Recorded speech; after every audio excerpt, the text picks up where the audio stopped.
Let's say the interviewer asks you what is functional interface and hands over the pen to write it down.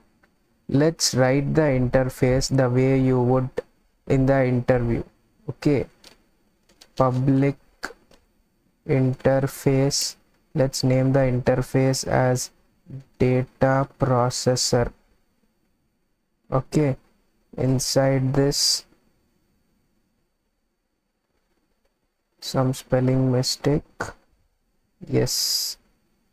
Okay, inside this I will write one abstract method, abstract string process.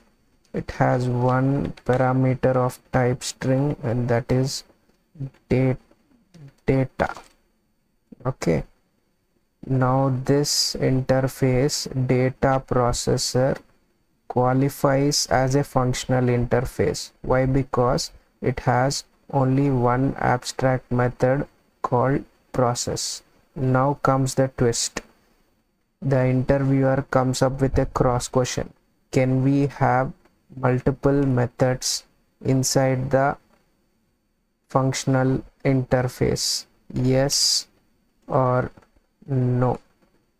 Yes, we can have multiple methods inside functional interface, but only static and default methods are allowed.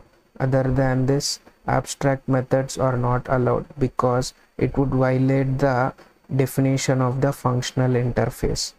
Now let's write one simple static and default method inside this interface data processor.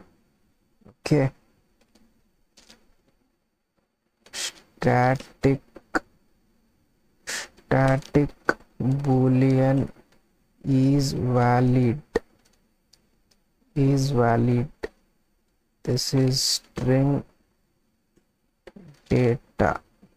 Okay, return data not equal to null. So what exactly this static method is doing is it is checking whether the incoming data is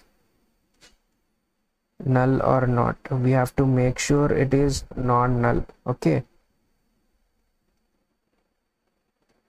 see, now we have written one static method and there is no issue here. There is no compilation error or anything. Okay, it accepts multiple methods inside the functional interface.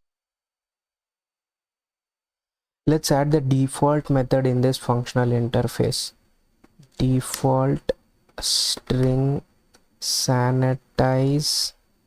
This accepts string parameter data.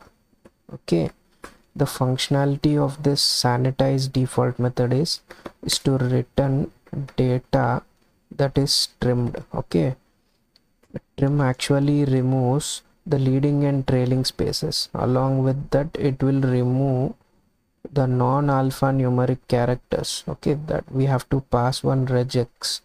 Okay, cap symbol, small letters, capital letters, 0 to 9 numeric characters and spaces. So okay, so other than small letters, capital letters and numerics and spaces, it will remove the other characters. Okay, and it will replace it with empty string. So this is the overall functionality of the default method.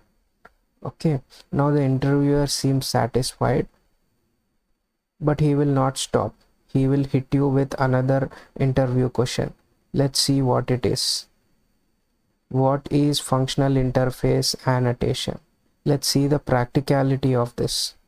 Okay, now we already have one functional interface data processor, right? So inside this we have one abstract method.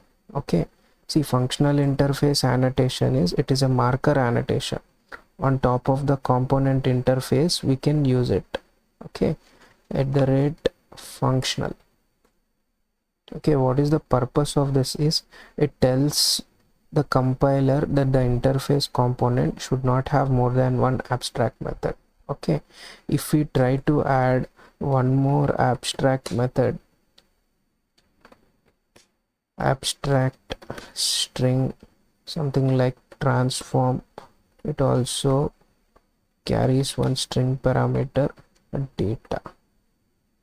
Okay, see, immediately functional interface annotation coming into the picture, and one compilation error is being thrown.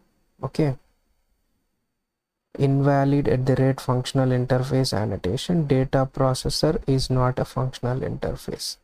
Okay, see, this is actually not allowing you to write one more abstract method. So that is the basic meaning of the compilation error what we have seen.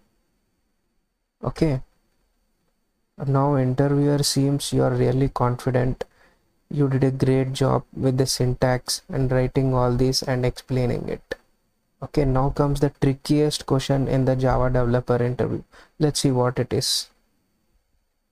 Can you extend functional interface with another functional interface? Yes or no? Let's see that. Okay, I already have one functional interface data processor, right? Let me take one more functional interface. Okay, I already defined one interface, advanced data processor. To make this as functional, I have to write one abstract method, right? Abstract string transform, and this is string data. Okay, now this interface has become functional. So now what I will do is I will extends with data processor functional interface. So it's done. We can happily extend one functional interface with another functional interface. Okay, we did not see any problem till now. No compilation error, no problem at all. So yes, it is obvious. Yes, this is what you have to answer to the interviewer. But the interviewer will come up with a cross question to you, that is, what are the pros and cons of doing this extension. Okay, see, the pro is whenever you extend it with another functional interface, you can inherit all the methods present in the parent component. Okay, this is the child component, this is the parent component. Now this advanced processor can inherit all the methods present in the data processor. So that is a kind of reusability. This is a benefit. Now coming to the con, see, now this advanced data processor will no more behave as a functional interface. Let's confirm this, whether it is a functional interface or not. How we can do that? With the help of annotation, functional interface annotation. As soon as I annotate this, we can see a compilation error. It is clearly telling advanced data processor is not a functional interface. So it proves that once we extend one functional interface with the other, the one with we are extending will become a normal interface. So that is the con or problem of this extending. If you find this helpful, subscribe to Java Spring Vault